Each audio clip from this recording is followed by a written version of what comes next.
नमस्कार, आपण पाहत आहात बहुजन हिताय न्यूज, जनसामान्यांचा बुलंद आवाज। अशी काही संस्था चालक आहे की शासन हादरू शकत नाही। जसं मी पिच्च साहेबाचं उदाहरण दिलं, राहुल पाटलाचं दिलं, जानवी साहेबाचं दिलं, तिकडे गडाख साहेबाचं मी ऐकत होतो सगळं, गडाख साहेबाचं उदाहरण पण इमान सुद्धा करतात। आता आपले पाटील साहेब त्यांनी सांगितलं चंद्रकांत पाटील, आता चंद्रकांत पाटलानं म्हटलं तर कोणता प्रश्न मी का म्हणू नये त्यांनी? त्यांना असं का वाटतं की हे संस्था चालक चूक आहे म्हणून सरळ सांगून टाका, हे असं होतं नाही तर बंद करून टाका, त्याच्याशिवाय दुसऱ्या। आणि उगाच ते आता आमची गत कशी गेली म्हणून मी आपण पुन्हा एकदा सर्वांना सांगतो की आपण संघटित राहणार।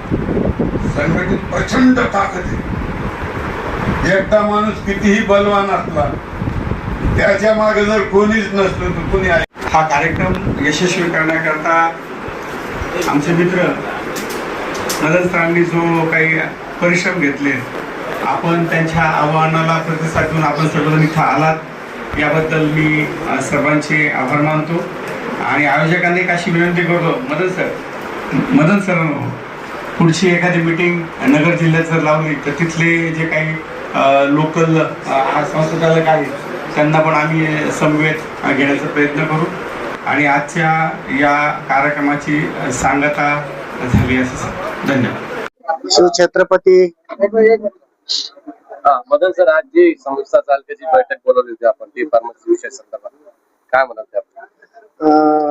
आज या बैठकीमध्ये अनेक प्रश्नावर सविस्तर अशी चर्चा झालेली आहे।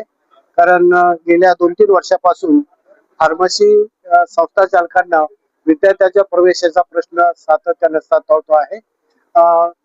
याचं कारण असं आहे की याची जी ऍडमिशन प्रोसेस आहे ही नोव्हेंबर-डिसेंबर पर्यंत चालते आणि त्यामुळे विद्यार्थी नोव्हेंबर-डिसेंबर पर्यंत ऍडमिशनापासून राहू शकत नाही, तो इतरत्र ऍडमिशन घेतो आणि या महाविद्यालयात ऍडमिशन होत नाही। ही जी प्रोसेस राबविणारी यंत्रणा आहे ती जाणीवपूर्वक ही प्रोसेस मुद्दाम डिले करते आहे आणि त्यामुळे हे प्रश्न निर्माण होतात। विषय असेल, MSBT असेल, त्या वेगवेगळ्या ज्या संबंधित संस्था आहेत, या संस्थांचं सुद्धा ज्या पद्धतीनं सहकार्य आम्हाला अपेक्षित आहे ते सहकार्य या ठिकाणी मिळत नाही आणि त्यामुळे आम्हाला संघटित होऊन या प्रश्नासाठी आता संघर्ष करण्याची वेळ आलेली आहे। अनेक संस्था फार मोठ्या प्रयासाने या ठिकाणी संस्था चालकांनी उभा केलेल्या आहे।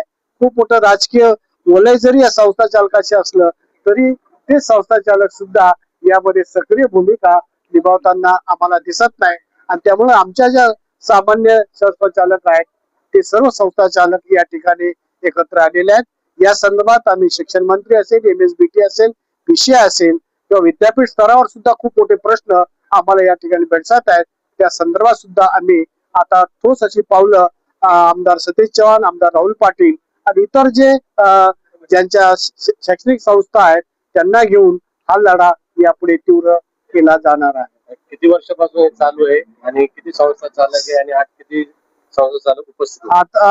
आज जवळपास मला वाटतं 100 संस्था चालक उपस्थित होते आणि पुढची जी मीटिंग आमची नगर असेल किंवा मुंबईला पालघर मुंबई असेल तिथं हा लढा पुन्हा एकदा नव्या मीटिंग घेऊन आम्ही शासन स्तरावर आता हा प्रयत्न या निमित्ताने करणार आहोत। आज आम्ही सर्व मराठवाड्यातील आणि बाजूच्या जिल्ह्यातील संस्था इथे जमा झालो होतो। मूळ उद्देश जी आहे की फार्मसीच्या संस्था चालकांवर बीफार्म कॉलेज जो अन्याय होतोय, टीचर्स होती अन्याय होतोय, कर्मचारी होती अन्याय होतोय आणि त्या दृष्टिकोनातून सकल विचार करण्यासाठी आम्ही एकत्र आलो। आमचे अनेक प्रश्न pharmacy council of India, admission regulating authority, fee regulating authority आणि बाटू विद्यापीठ आणि संबंधित मंत्री यांच्याकडे आमच्या मागण्या आहेत। आजची संघटना जरी आज मराठवाडा व्यापी असली तरी 2 महिन्यामध्ये आम्ही ही संघटना महाराष्ट्र राज्यव्यापी करणार आहोत आणि आमच्या प्रश्नाची मांडणी आताच सुरू करून मंत्रालयामध्ये या सगळ्या गोष्टी, विशेषतः बाटूच्या आमची अशी मागणी आहे की वट हुकूम काढून त्या कॉलेजला त्या विभागात ऍप्लिकेशन मिळावं आणि विधानसभेतल्या ठरावाचा आम्हाला हे दाखवू नये आणि वोटिंग करून त्याची पूर्तता करावी अशी आमची मनापासून इच्छा आहे. बाबासाहेब आंबेडकर टेक्नॉलॉजी युनिव्हर्सिटीमध्ये असलेल्या ऍप्लिकेशनमुळे अनंत प्रश्न निर्माण झालेले आहेत. त्याच्यामुळे राज्य शासनाने लवकरात लवकर संबंधित विद्यापीठाचं डिॲप्लिकेशन असंलग्नता म्हणजे संलग्नता रद्द करून आमच्या मूळ म्हणजे आता मी पालघरचा आहे, आमची संस्था पालघरमध्ये, तर मुंबई विद्यापीठाची संलग्न देण्यासाठीची प्रक्रिया पूर्ण करावी, जेणेकरून आम्हाला विद्यापीठानं प्रशासनाशी संबंध ठेवणं सोयीचं होईल आणि विद्यार्थ्यांना प्रवेश घेणं सोयीचं होईल. धन्यवाद.